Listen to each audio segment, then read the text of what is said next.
How would you summarise yesterday, mate? Golden Slipper Day in a nutshell. Deflating. Yeah. Deflating, to be honest. It was tough, wasn't it? Yeah, look, I wouldn't say tough. Like, I think the punters had plenty of opportunity. Yeah. But for us personally, it was a tough day, mate. It was tough. Tell you what, you can trust in Sydney is the late money. Oh, man, yeah, every time. Spot on. Yeah. The syndicates absolutely nail it in Sydney, more so than any other jurisdiction, at least in Australia. Yeah. They would have nailed, nearly all the Group 1s, right? Except for the Galaxy. Well, yeah. Yeah, who won the Zapateo? Yeah, she was $26. But, the writing was on the wall with her start prior as well. Yeah. It's just these mares in form. My God, you can back them with confidence. You can, yeah. And you they really have these preparations that never end. Never ending story. Yep, 100%. Yeah, well, they dominated yesterday, didn't they? I know, mate. And I guess the question on everyone's lips, from our drifters at least, is what the bloody hell happened to Stormboy? Oh, mate, he just... I've got no explanation for that race. I, on the podcast, gave Lady of Camelot a bit of a bath. Like zero chance. I gave her 0. I was like, well, if you want the Blue Diamond form, you want Hayasugi.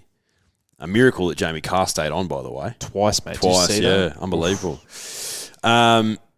So, yeah, I didn't give her any, and clearly I was wrong. There was a lot of early money for her. Like, she got jammed in from, 13s or 14s to 6s at one point. Who's that? Lady of Camelot. Yeah. Absolutely jammed in. Yeah, I think outside of Stormboy, because Stormboy was backed in as well. So he opened about 230 into 215, out to about 270, but he started about 240, 250. Yep. So the market did want to be with him. Maybe he drifted really late to 260. But there's a couple of things on this horse. He missed the start, which doesn't help. So he's a little bit slow away. Now, would Adam Hippopotamus get him in a better spot? I know. Look at Jamie Carr there, mate. Poor Jamie. Yeah. And you see her, her left foot is out of the irons as well. So she did an unbelievable job to kind of stay there. Yep. So there were, let me just check my notes here. 3 1,200 metre races on the day, and the 2-year-olds would have beaten, they ran the quickest time. So they would have beaten the Brave Mead and 3-year-old race by about just under 2 lengths. So I think they've run a pretty decent clip here. Switzerland. Mate, absolutely friendless. So there's a couple of things here on Stormboy, and Ryan Moore said as much, and he doesn't say much when he wins a race, let alone loses it. Yep. But the thing that really bungled his chances, I guess, was that inside ground, which kept saying it time and time again throughout the day. That was not the place to be. Nah. And you were travelling backwards if you're on the inside. It was absolute quicksand, and Yeah. you can actually see it in the helicopter footage. It was just torn up from what I'm assuming was last week. Yeah. So makes me just think, how was it a soft 6 the week before? It was absolute madness. To kind of bungle that for your biggest day. Now, I think it's all honours the winner though. Yeah, she was brilliant. Because she was, if you have a look at this again, she was held up until the 200. Yeah. Yeah, she was brilliant. She trialled the house down during the week or last week or something like that, and was super brave in the diamond. But I just didn't think it was the sort of lead up that I wanted to see. At least not in comparison to Stormboy in Switzerland. But yeah, she just really kicks away, doesn't she? Yeah, I think this diamond form is easily the best 2-year-old form heading into this race. So the Todman was okay on raw figures. Whatever Stormboy ran in the lead up to as well. But the diamond form runs the Quinella. Stormboy runs third. Traffic Warden runs fourth. Hell of a performance by Coleman, but my God, if I was an owner in that horse, I'd be fuming. I'd be so angry. Why? Laurie, yeah. Why the hell do you put a bloody tongue tie on it just in case in the big Group 1 grand final? Anyway, that's aside. But I actually want to have a look at this because if we go to, as I just do have a look in the lead up. So there's already been 4 winners from the Blue Diamond. Like that's a hell of a performance. So Lady of Camelot, obviously. Yep. Kuranagi's gone for a spell. Anisa ran 6th at 70 to 1. I think Stay Focus has pulled up stumps. Fearless won a midweek maiden. Yep. Traffic Water actually gave him galloping lesson in the size at Flemington. And Rudel Royale ran 2nd in that race, and he ran about 6th or 7th. Yep. Dublin Downs one. Spywire ran 4th yesterday, but that was a tough watch. Then Coleman's placed in 2 black type races post that. Yep. This form reference, it was the quickest run 2-year-old race all year or all season. So I think that's a bit of a lesson.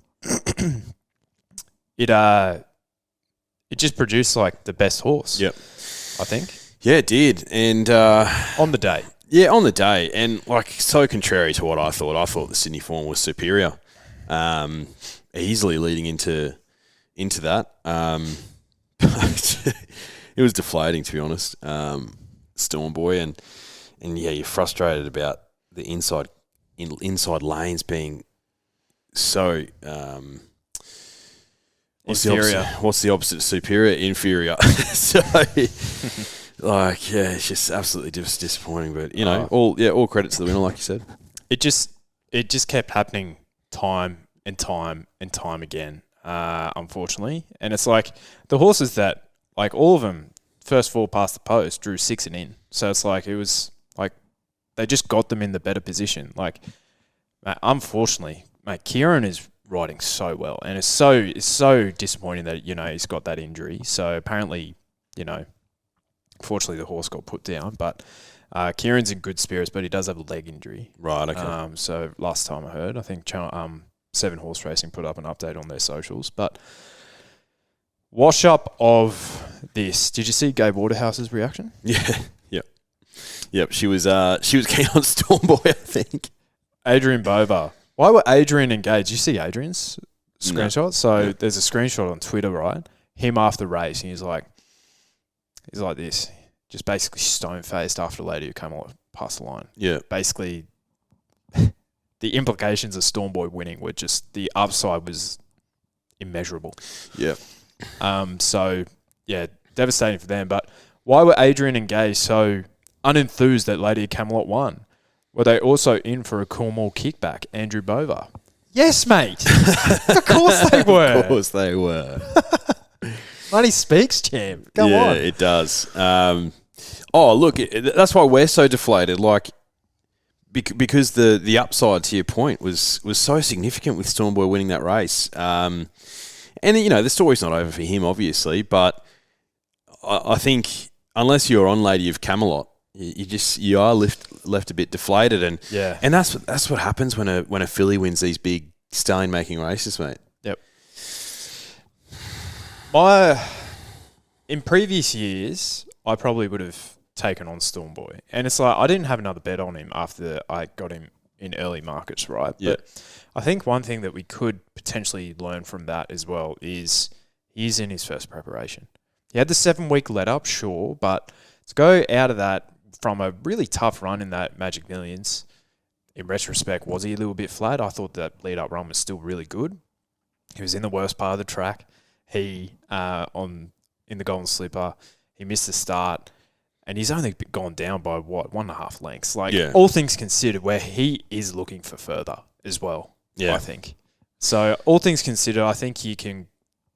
Because, and this is Will Finlay. Thank you for the question, mate, but you've got this horrifically wrong. Storm Boy retired or Everest bound? Neither. Neither, mate. He's going to the sires. Mate, he's not going to be retired. They are absolutely desperate for this guy to jag a Group 1 as a 2-year-old. Coolmore, how much? I think it's minimum 15 or 20 million that they've basically paid for this colt now. Yeah. And I think the bonuses are there, and we said this yesterday, for him running a place, it's not a disaster. It's like if he was not to win, they'd need it into place, and he did that. He'll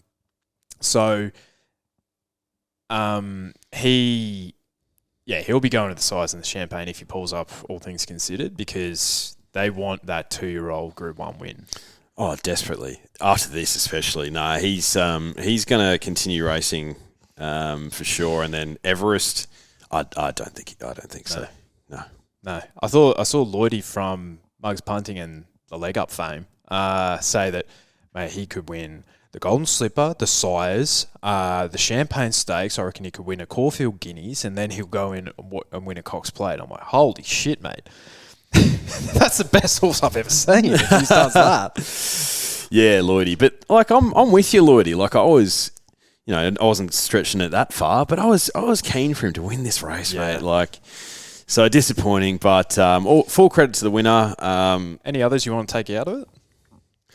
Oh, Coleman's a good horse. Coleman's a good horse. Traffic Warden. Mate. I think he's another one that. So of those first 4 past the post, right? Look at him. I know, and he was in even worse ground. And he was held up as well. So if you're on at the 51s each way, commiserations. But hopefully you had like a Ned Same Race multi or something. Yeah, hopefully. I think he had a run down in Melbourne, and then he got put away, Traffic Warden. So he's actually in his second preparation, I'm pretty sure. Lady Camelot had that debut run really early, and then she got put away. Coleman had a really light preparation before like Christmas, and then he got put away. Stormboy's the only one that's been going through. I think it's a little bit too far. Yeah. Yeah. Definitely. And I think Shinzo was an exception last year because that all came so quickly for him. And it's a weak crop. Yeah, it is. At least in the sprinting ranks.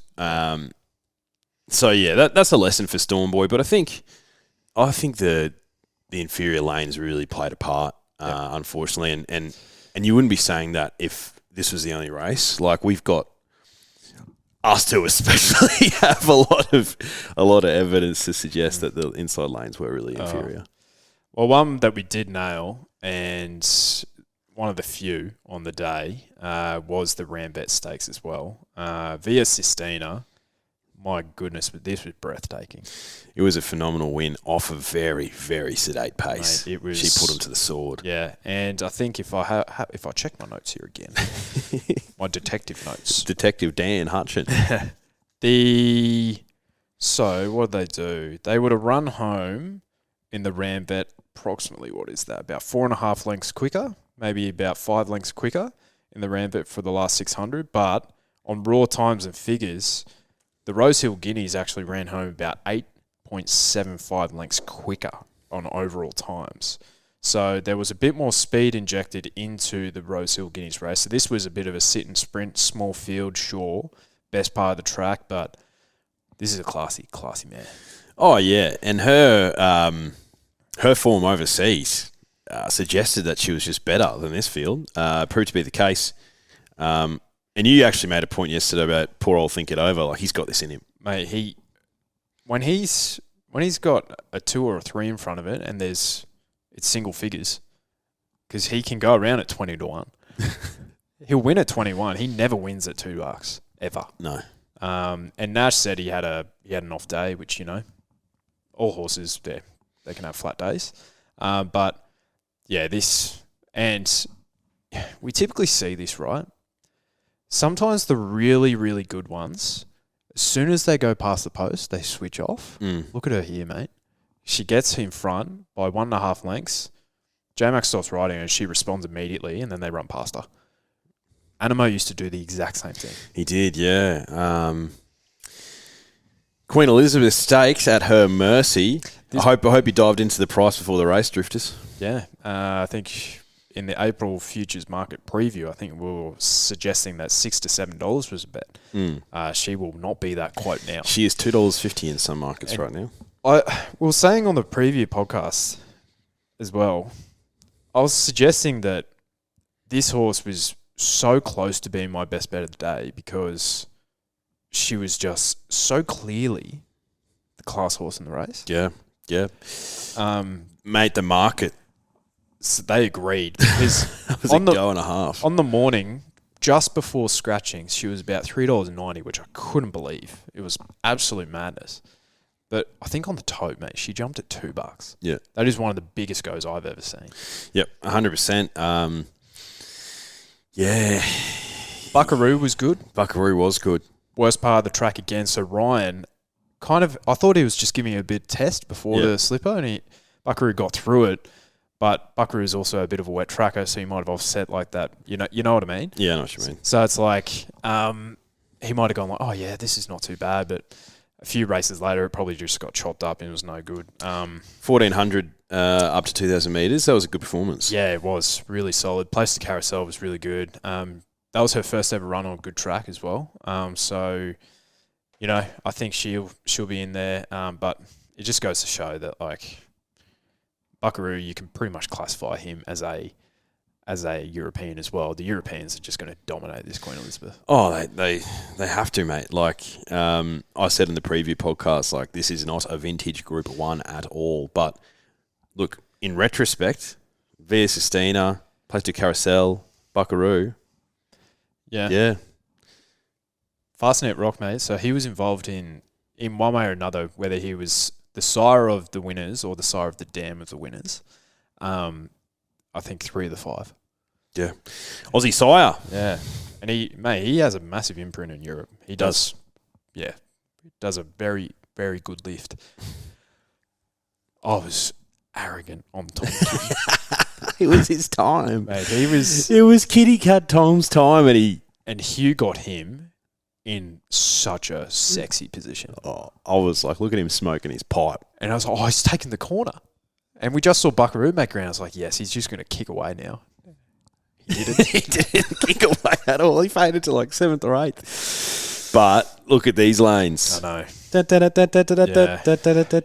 And for what we saw first up from Riff Rocket, like he does have, for these middle distance horses, he has the best turn of foot. Yeah. And you even see that really late there, right? Where they're all getting a bit tired. So Cap Ferrar basically, and Chill Wolf was really good as well, but the ones inside just kind of like fall into this quicksand, and then they kind of all, that's the way they end. Yeah. Look, if any of those are heading towards a Queen Elizabeth. Holy shit, look at this tan. Jesus Christ. You can't see this. He's got a skull, doesn't he? But one of the connections in Riff Rocket has one of the great skull tans I've ever seen. Baldy haired. So, if any of those from the Rosehill Guineas head to the Queen Elizabeth, do you think any of them have a chance against Via Sistina? They're probably not as well in at Way for Age now, are they? Because of the timing of the carnival. So, no. I doubt it. Potentially, Militarize is giving me the ick this prep. It's just like, he's just finding, I feel like he started at the top of the tree, this 3-year-old rankings, right? But he's just slowly dropping down. He's running well, but if you're good to remain at the tippy top of those positions, you need to be winning. Yeah, 100%. You know what I mean? What do you reckon? Yeah, no, I agree with that. I agree with that. All right, let's put it this way. If Riff Rocket, Kitty Cat Tom, or Militarize are running in the Champion Stakes at Royal Ascot, are they running second in that race? No. So I think Via Sistina has to be like the deserved favourite, and I think something would have to go horribly wrong for her not to be featuring in the finish there. Yep, completely agree. Now I think your third pick in the race, Cafe Millennium. What happened to him? I forgot he was in the race. I forgot he was in the race as well. Oh, he's in the quicksand, the big fella. Big fella, he can't get through that. Hey, look at him. He looks like a child. I think he might be facing the Snip Cafe Millennium. So, out of that race, heading towards a derby. Do you give Kitty Cat Tom another chance? If he's $10. Oh, he's a bet to nothing. Like and Hugh said this in the wash-up as well. It's like, this horse is looking for further. And that's consistent with what the stable's been saying early season 3-year-old who's too brilliant at the 2,000 metres. Like, Cab Farrar is behind counter the best mate in the country. And, like, he just looks like that horse, even though he is out of schnitzel, that he just will appreciate the ground as well. But, mate, like, Riff Rocket, I feel like, is just too brilliant, you know? But this Chill Wolf's good too. Like, his breeding will suggest that he'll get out to further too. And, like, if I look at Chill Wolf, Cab Farrar, immediacy, Tom Kitten. What's going on with King Colorado? Flash in the pan, mate. Yeah, the JJ? Yeah. It's like, unfortunately, he's probably, in hindsight, one of the worst JJ winners we've had. He was 40-1 that day. He was. Like, there was speaking of plungers, there was one of the great plungers. If you listen to the podcast, you got on though. But yeah, I don't know. I'd say, who am I taking in the derby? What about immediacy? Immediacy, yeah, he was okay. Like, again, he's in this first preparation. Yeah. Like, it's tough. It is tough. So, like, if I'm orchestral, you're probably more scared of Zardozi than you are the boys. Yeah. So I think if you put Zardozi in that race, she is either her or Riff Rocket that wins. Absolutely. So I not Kitty Cat Tom. No. Oh well. Meow. Not to be for Tim. The George Ryder. Now, bit to unpack here. I think Sammy Clipperton has got a suspension out of this because does he? Yeah, he gave someone in the nudge. Was it or maybe it was V8 or something? Anyway, it affected Amenable apparently, but Mark Zahra after the race said he was so flat, which he was.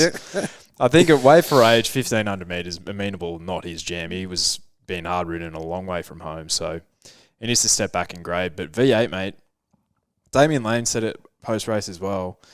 He just never runs a bad race, this horse. No, he doesn't. He was in my numbers, but I disrespect him a lot. Yeah. Yeah.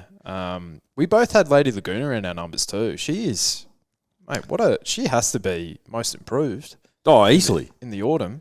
1,500 metres, like, at her first go there, and there's nothing to suggest that she can't run out a mile as well. No, she was good. But militarised, like, he gets back and he doesn't have that. He doesn't have the turn of foot that he showed as a 2-year-old. He's more of a grinder. Well, it's interesting that they clearly think that he only has one run in him at 2,000 metres. And it'll be fascinating to see if Waller takes him there to take on the mare, because he trains both of them. And what we've seen with Chris this prep is when he can in these big Group 1 races, he wants to separate them. So now think about it. What do you think of his run? Oh, it was always going to be hard drawing that gate, and it was always going to be it's pretty much 3 wide there. Oh, he did get in eventually. Yeah, and with the blood cell thing during the week, like, was he 100% right? Like, as soon as you hear that as a punter, you're like, oh. And the writing was on the wall as well, because with that, and the market was a bit off him, which they usually are pretty solid with him. I think he still started around $5 favourite, but like, I think he was opened up about $3.50 or $4 or something. So that was Cepheus, and that's Lady Laguna. So Militarized had the back of Lady Laguna throughout the entire straight. And where did V8? He came out off the back of Think About, didn't he? Yep. Yeah, he did. 3-year-olds, mate. I said to follow them. Mate, I just followed the wrong one. You nailed it. Kovalika heading to a Doncaster? That seems like right in his wheelhouse, doesn't it? It's unbelievable. He's become a non-event, Kovalika. Wait. So he's a 4-year-old. Like, he does pick up quite nicely late, but mate, get him in a Doncaster or something, in a Queen Elizabeth or something, you know. You'd think so. What do we know? So let's have a look at this again. So I think, you can just tell that the way they're racing, the fence was completely off. So anything that's making ground on the fence throughout the entire program, you give it a bonus. Lady Laguna in a better spot than V8. Militarize even better. Absolutely savaging the line. You're looking at through the line as well. Yeah. Interesting with him. Interesting. I don't know what. I don't know what they're going to do with him. Like you take him to, you have to take him to Queen Elizabeth, don't you? Now, it's the only place you can take him. Militarize? Yeah. Yeah. I think so. Yeah, I think so. There was another 1,500 metre race on the day, and this lot would have beaten the Midway in the first, so Electrica, by 6.8 lengths. Right. And that horse won by 3.2, so shit, brained him. So I think it was run at a pretty decent clip, all things considered. But how's the internationals? So at this sprinting mile distance, these internationals, just unless they're Japanese, put a line through them. The Europeans, 100%. They're absolute non-events. Like you need them at the 2,000 metres plus, and we saw that throughout the program. Yep. Now, this is the one I really... He's hurt. Mate, honestly.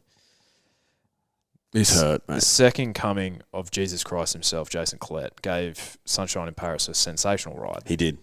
Threw back the fence, not the place to be, had no other option. Tell you who ran a race, and yours truly gave it a push, was front page. Mm. Mate, Zapateo just gets in the right superior line. Mate, ground. You switch those rides, Sunshine in Paris wins. Oh, easy. And she picks up, mate. Look at really tough, and you gave a sensational push for her as well. Mm. Like, that first four would have and paid look, anything, mate. Look at 10 metres past the post here. I dare you to look at this. Mm. Hey, look at this, bang, and then bang straight away in front. We've been talking about this horse for months. Mate, she got absolutely whacked in the market as well. Like, we were talking about her at like 17s in this race in futures, and then she opened at 13s. That was taken straight away. She came into 9s, and she was favourite at one point at like $4, mate. I know. So we knew, and everyone else knew, obviously. But, mate, I even said, I went back and listened last night because I was like, did I put Zapateo in my first four? I didn't.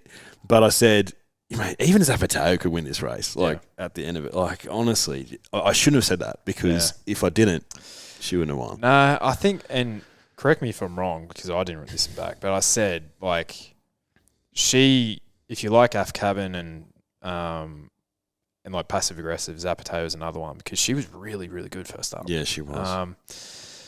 But, 53 kilos at pretty well equal weights. Like Sunshine Paris, you had to take it. But Kieran, mate,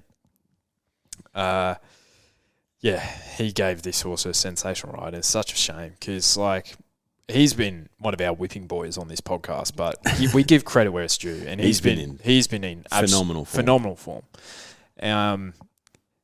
Now there is the story of us being on the plunge horse, but the horse that we gave absolutely no chance, Osmosis, mate, he didn't want to be in the race. No, he was so cultish. He missed the jump, didn't he? Well, let's have a look here. Where will I find this? So, Osmosis. Oh, it doesn't say there. But, yeah, it was unbelievable stuff. Yep. So, what have we learnt? We've learnt the 3-year-olds, the sprinting crop, no good. Give them a wide berth. The middle distance to stayers, depending on the race, give them a whack. Like, I think it's pleasing that Riff Rocket, I'm thinking of like the industry and the bigger picture here. It's really pleasing that he won the Rosehill Guineas because now we have like the heir apparent to a Think It Over. You know what I mean? Is like he'll be competing in Rambets in Queen Elizabeth for years to come. As a gelding, yep.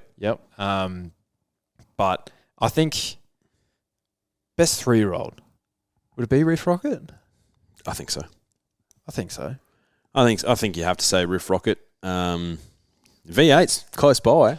He's pretty consistent. I was going to make this comparison a few weeks ago, because the races had kicked off in the lead up races to the Rosehill, the Randwick Guineas and that sort of thing. So think of the Celestial Legend races early days and that sort of thing, right? I was going to make the comparison, and I'm glad I didn't, that V8 is the NCAP of Victoria. Because NCAP, he runs a good race every time. He's like Komochi. So it's like basically runs top 5 in all of these races, but never wins.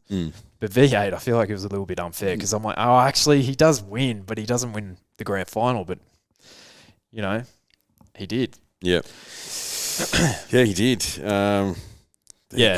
I'd say... Look, if... At the end of the season, we'll obviously have a clear idea. Post Doncaster, if Celestial Legend comes out and wins that, and he's looking like a really good bet now, then you'd have to say Celestial Legend. Yeah, what he has, 49 kilos. Very tough to beat. And so AF Cabin. So we did not nail that. No, well, I did say this as well. I was really, really mindful of him. He's here back last, which I don't think is absolutely necessary for him, but he just had nothing go right. No. He just put a line through the run. And the other thing is as well, he was first up off a bleed. And when they are held up for so long, they are entitled to run on a bit as well. But look at that, man. He has just nowhere to go. So you can put a line through that and, he could start 20s or something in a TJ and it's like, hello. Especially if it is a wet deck, which he's better on. Do you know what they need to get him up for? Stradbroke. Oh, yeah. No, 1,400 metres, I reckon that is. Yeah. Because he did that last year. In a handicap race. He ran it last year, didn't he? Or did he run in the Kingston Smith, maybe? I can't remember, but... what about this guy? Private Eye. What are they doing at I don't know. Anything less than 1,200 metres? Unless Joe Pride's an absolute genius and it's just all of this is just a tune-up for the TJ. Yeah, I get that, but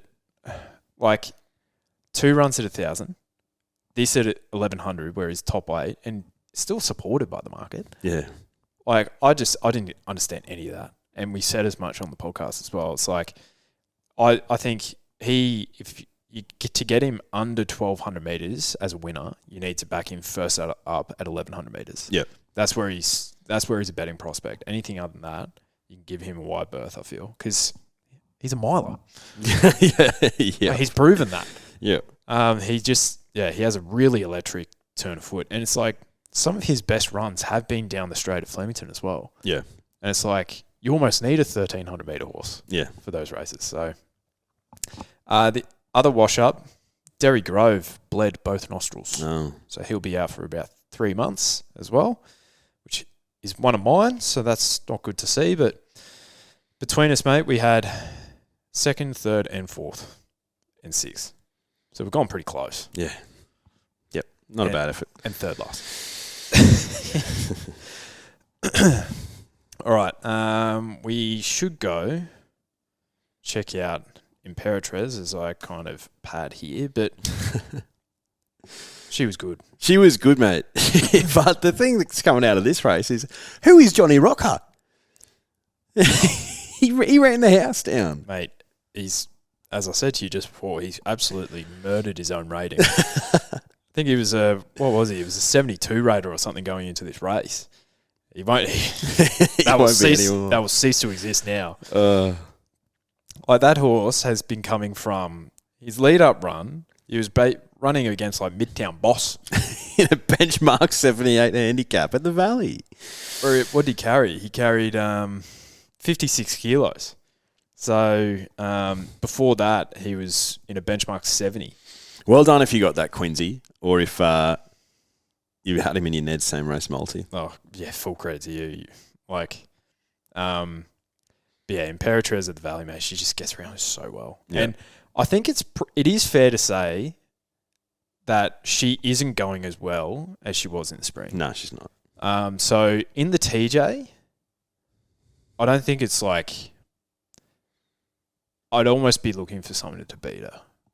if Sunshine in Paris is there, like, wait for age, I think she's good enough. Oh, she's good enough, mate. So even though it's like, yeah, she'll be carrying a few more kilos. Speaking of, actually, Ryan Maloney was hospitalised trying to make weight. Really? Yeah. So they had to get 2 litres of fluid into him. Oh, jeez. So he's been ejected. That's not the right word, but he's been released from hospital. So he's fine. But it's like, he was doing anything to try and ride this horse. He was desperate. I feel like that speaks volumes of the talent that girl has. Yeah. Never been outside the top 3. No. But would you agree with that? Are you still going to be on side with Imperatriz heading into a TJ, all things like being equal? Well, yeah, mostly because, she's not as good as what she was in the spring, but I think her at 90% is still good enough to win the TJ. Like, looking at Private Eye, happy to take him on. I Wish I Win's going to be first up, so he can definitely win. But we've seen with I Wish I Win, he gives out late as well. In his first up runs. So I'd imagine Moods would be getting plenty of work into as well. I mean, he wouldn't surprise at all. No. But then you're looking at like your Sunshine in Parises and whatnot. For a bit of value, but no, Imperatriz is still clearly the one to beat. Yep, absolutely. Now, it wouldn't be a Sydney Carnival without William Haggis just RMPing the Manion Cup. Yep. Honestly. Said that this thing was way too slow. What the fuck do I know? But I'll give credit to myself here. Manzois. I gave him a chance, mate. He ran second at $15. Yeah. He's doing okay heading towards the Sydney Cup. Now, the winner, I think, drops significant amount of weight heading to a Sydney Cup. So I think he'll be hard to beat. He'll be extremely hard to beat. He was in the best ground, but mate. Oh, he just put into the sword. It's clearly better. Yeah. So it speaks volumes of our staying ranks in this country. Same sire as Without a Fight. Teofilo. There you go. If I'd known that, I would have been on. Speaks volumes of the breeding guy that I am. Lol. Darby Munro. So I think this was one of the few for the source. The more I thought about it, and the more that the source thought about it, it's just like Brave Mead, third up, easy draw, Shin. Is he the best jockey in Australia, Blake Shin? Oh, he's close to. He's just won a slipper. Yeah, I know. And the Darby Munro. Don't forget that. That was an easy bet, Brave Mead. And as you highlighted, it's like, he wants to get on his Melbourne leg, which he absolutely did. And this was only his second go on the Sydney Way. And I was desperate, I tell you, for Corniche to run second here, which he does not. And Schwartz was good, worst part of the track. That is sick. Mate, it was this far away from greatness, drifters. Really, really close stuff. Yeah, we were there or thereabouts, mate. Yeah. Brave Mead, right? So clearly he's not a Group 1 weight for age horse. Absolutely not. But what's his ceiling? He could go to. Could he run in a Stradbroke handicap and start single figures? I think we've seen the best of him now at 1,200 metres. Yeah. I want to see him in a Goodwood handicap. Yep. That is the race for him. Stable love RMPing at R&P. It's worth $1 million now. He's still got his nuts. Mate, that's the race for him. But the thing is that's listed grade that he's in. And I think he's picked up like a Group 1, not Group 1. He's picked up like a Group 2 or a Group 3 here and there as well. So don't know what his rating will be like, what way to get there, but he should be still pretty decent in a field like that. So I feel like that's the race for him. Yep. So yeah, kind of like that Group 3 level. Yeah. Being generous there, more like listed. Yeah. Benchmark 100. So you'll recall in the spring, this shits me, that Chain of Lightning one, because I just needed to see her do it right, but you'll remember on Derby Day, and it just the stars didn't align that day. But I was like, mate, she hasn't been in like mare's grade for a minute. Like she'll go down in grade and she'll just, because she's just been at this Group 1 level, and she'll go back and she'll run a really nice race. I'm a season away. Second up, she absolutely brained him with the top weight, no less. Alentia. She's got the early Espionas about it, doesn't she? Yeah, she does. I thought she loomed up to win the race, but right part of the track, got the back of the winner. Yeah, she had every right to win this, mate. She's it's not good seeing that, is it? Not a betting prospect, mate. No, because the bookies always keep her safe, so you're not going to get any value. But Chain of Lightning, gee whiz. Sometimes mares just go out of form so badly. Yeah, I know. And then they can come back into it straight away. Yeah, and her run in the Oakley Plate was not that bad. No, it wasn't. And these sprinting handicaps, I feel like the form out of it's been pretty decent.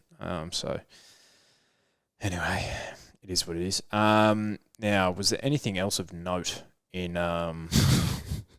Fucking gumdrops. Mate, you're lucky that I've taken back my resignation. Because I said before that race, the Gumdrops and Isthmus race, I said if Gumdrop wins, I probably have to resign from the podcast. And sure enough, Gumdrops won in a canter at $8, mate. I know. I'm an idiot. Mate, how's Eternal Flame winning again? Oh. About the only time she hasn't won is when yours truly's been on her. Gave Gringsinger Bell a push on the podcast as well, and she goes down by half a length to something at $10. But the Alistair Clark, like something at 50-1 that was beaten 4 lengths to Orchestral in New Zealand wins. Ooh. Like the form about that filly is just so delicious. Can't wait to see her. Yeah. So she'll run extremely well. Apparently, Craig Newer said I gave a push for Snow Patrol in the race. Doesn't run out 2,000 metres. Right. So it is what it is. And purely, I didn't think it'd be last. No. Let's put it that way. No. Imperatriz, sensational. Then, Gumdrops in the sun. The Casbolt. Yep. Terrible, terrible, terrible from your boy. Oh, well. These things happen, mate. These things happen. Extra 2 was a good win. Yes. There was a pulse. Yep. Now, what do we have next week? Australia Cup, Tancred, and Vinery. So if we have a look at the markets for these, apologies, Drifters, the internet is not the best up here. So bear with us. Now, we have early positions on the Australia Cup. Now, Riff Rocket runs like that, like he did in the Rosehill Guineas in the Australia Cup. Does he win? Potentially. Australia Cup markets. So Mr. Brightside, 270. Pride of Jenny, $4. A Tissue, 8s. Cascadian, 8s. Legato, 9s. Young Werder, 13s. Vow and Declare, 15s. Macram, 21s. You can have the rest. Yep. I think you could play both a Tissue and Cascadian, I feel, in that. $8 each. Stake level staking, you basically get 4-1. Same price as Pride Jenny, which is a question mark, but she's at this stage of her prep, mare in form, arguably the best horse in the race. Yeah. The question mark obviously for her is 2,000 metres, but like just a quick glance at that, who's fighting her for the lead? Maybe she can break their hearts again and just hold on to the last furlong. Yeah, exactly. Yeah. Like she still beat Mr. Brightside by what, 2 lengths? Yeah. In the 1,600 metre All-Star Mile. So who's like she doesn't need to win by that. Stepping up 2 furlongs is hard. Oh yeah. And what I'd need to do is and I'll do this prior to when I call you in to the podcast on Wednesday, because I will be on my honeymoon. So the DAR will be impressed with that. But I'll have a look at Cascadian's like lead up ratings to his Australia Cup win and see if he came in from a really hard run race, because I feel like if he did and he did a performance like that, then he's kind of like the clear on top selection, And well, thinking about it as well. Think about it. Tissue might have actually done that during the Spring Carnival. A Tissue wants to truly run 2,000 metres. She was in the Empire Rose. A Tissue. Was she in the Empire Rose then into the Champion Stakes? Yeah. Yep. So, and that was a truly run race. Yep. So a Tissue is probably another one that you could probably bet with confidence. And Legato, I think she's a 1,600 metre horse, but, she'll go back, and if it is a truly run race and something allows her to slingshot into it, maybe that's what she needs. Yeah. But I think the 2,000 metres just dulls her sprint a little bit. Yep. Tell you what. This Tancred. This is poo sort of stuff. This is poo-poo. Arapaho, 7s. Asheron, 7s. Military Mission, 7s. Bardajon, scratched from the Ramvet. Could be heading here. Ran 4th in the Caulfield Cup at $2,400. $9, but that's short. He was 50 to 1 in the Caulfield, 100 to 1 in the Caulfield Cup running that type of race. And he was down in the handicap. More Felons, 9s. Serpentine, 15s. Athabascan, Canberra Legend, Calipore, Manzois, Vow and Declare.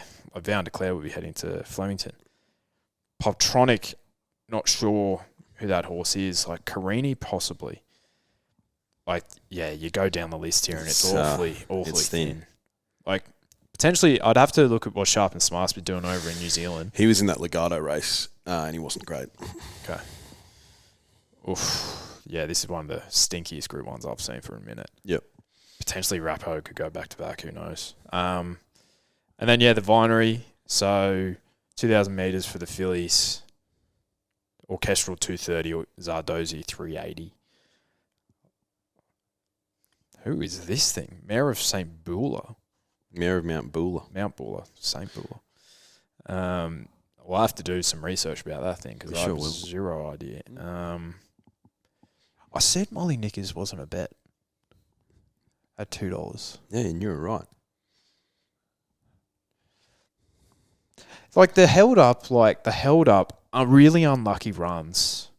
Sometimes the market just thinks they're a certainty to win next start. It's that was their time and they were unlucky. And this autumn, it's been proven nah, bruh, that ain't it. Time and time again, Af Cabin was one. It's not how it works, bro. No. Because I feel like the good ones, if they are unlucky, they can still overcome that. Lady of Camelot was a good example. Yeah. Yep. No, we've learnt a lot in the last 24 hours. Yeah, mate. Tuda Levita at $17 is a bit of value. She was good. Create some interest. But top 2 in the market for me. Yeah, mate. Yep. Well, mate, that's all we wrote for this review podcast.